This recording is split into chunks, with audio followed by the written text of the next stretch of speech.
Back in October of 2017, John Kodera was given the position of the Sony Interactive Entertainment president. Then last year in April in 2018, we saw Kodera make some interesting changes, namely to the fact that Sony Interactive Entertainment Japan would have to answer directly to Kodera in the California offices, instead of operating with domestic autonomy, which had been in place for many, many years. That had only ever been changed once, and this makes twice.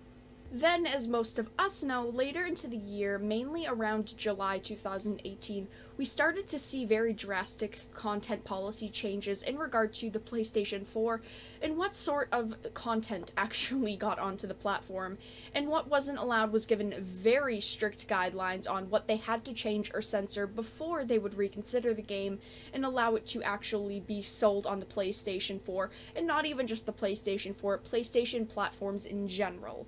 Sony has said that it is due to trying to uphold global standards, and then following that, we saw Valve follow. Those are the two most notable, but I'm sure that all of you kind of all know this, that our hobbies, things get censored, especially in this day and age where everyone has a platform to voice their own opinions on what they like and dislike about things. So in gaming, over the years, we have seen censorship become more and more heavy, but in the past almost year now, it's been about 8 months, we have seen censorship at one of the most all-time highs that we have ever seen gaming censorship be in place. So as of April 1st, 2019, John Kodera has been demoted and Deputy Acting President Jim Ryan has been promoted to the President and CEO of Sony Interactive Entertainment. And I've been asked a ton over the past couple of days, Vara, is Sony saved? Vara, what's going to happen to Sony? Vara, censorship is gone and the anime girls are saved. And I want so badly to actually believe that. I think you all know that.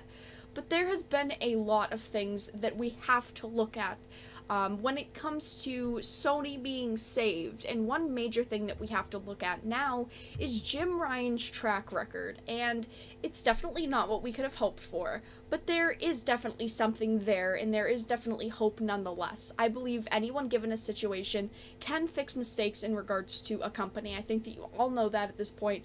I am someone that always can have hope in the littlest of situations, because gaming is my life, gaming is a passion of mine, and many of yours, and I think that given specific opportunities, things in gaming can be saved, companies can be saved, etc., etc. I've talked about this many times. Now, everything that I'm about to say is all things that I've really been trying to dig deep into the past couple of days. I know this video is a little bit late. This was announced about 3 days ago at this point, but I really wanted to do my research because I really wanted to give the situation a fair shot with all options here. So everything that I'm referring to are things that have been said or actions taken on Jim Ryan's part. Just wanted to throw that in there. So Jim Ryan was the one that questioned why anyone would want backwards compatible games a couple of years ago. So we're already starting on a pretty bad note. Jim Ryan is a very opinionated person when it comes to gaming culture and how it's evolved, which isn't a total lie. It is evolving, but he's not talking about in a good way, or in my mind, what I would refer to as a good way. He's referring to the fact that he believes that family-friendly is the way that gaming should go, that the more diverse a game is, the more people would be interested in it, and the more people that can enjoy it. He personally thinks, from what I've seen, that one game should have elements for everyone to enjoy. And that is actually not totally wrong in my mind. I think that you all kind of guessed this.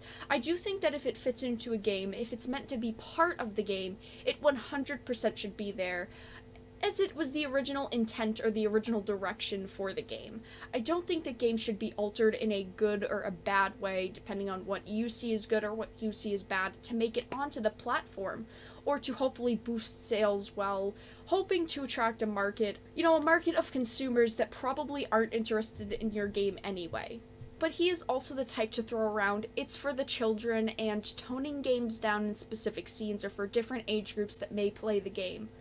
The problem has been, and the problem that still is that these games are given an ESRB rating on them, such as if the game has an R rating. Let's look at it for that way. Why are you going to force censorship on a game with an R rating? If someone is not the proper age to play this game, you have no control over them playing it. So why try to change things that shouldn't receive change? Look at Senran Kangura. It was originally in talks that it was going to receive censorship, but it's a rated R game. It didn't end up getting much censorship, very little censorship, but it did receive a tiny bit, but not as much as they originally wanted for the game. And you do also have to consider here that a lot of developers have been considering leaving their franchises off of the PlayStation 4 due to these content policy changes, since inevitably there are a lot of different platforms to, really go to and to sell your game, and there's a chance to have an audience on any of them. It's not just on one specific platform. And maybe this is finally going to play into policies, and hopefully the changes that we need in order to have faith in Sony lie right in front of us. And these developers are not going to stick around and continue to change their games if these policies stay in place. And if these policies stay in place, they're going to continue to lose potential sales from the developers. They're going to lose the developers' faith, and they're also going to continue to lose consumer faith. They've lost my faith. Have they lost your faith yet? One statement that was made in a press release when Kodera announced the switch in positions, he said, "Jim has an extensive knowledge around the game business and industry, as well as a deep understanding of the PlayStation culture and strengths.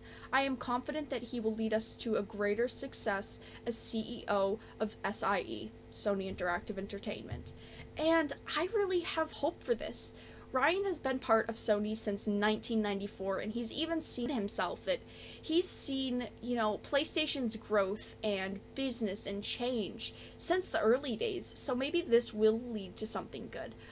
I hope, I really have hope, because I am going to be honest, I love PlayStation. I have grown up with PlayStations, and they're by far my favorite system, and I really don't want to ditch a company that I used to have faith in, that I own all of the systems that they've created, because I really did like Sony at one point, and I really prefer their systems over the rest when it comes to new systems and such. But I do guess that we really won't know until April, until he officially switches jobs, and maybe he will at least acknowledge, publicly that he's aware censorship policies have been strict, and it's best that we can hope for at this point that he will at least acknowledge them and at least make a statement on them, because Kodera never really makes statements on them. But I hope that you guys enjoyed this video. If you did, make sure to give it a like, and of course make sure to give it a dislike if you didn't.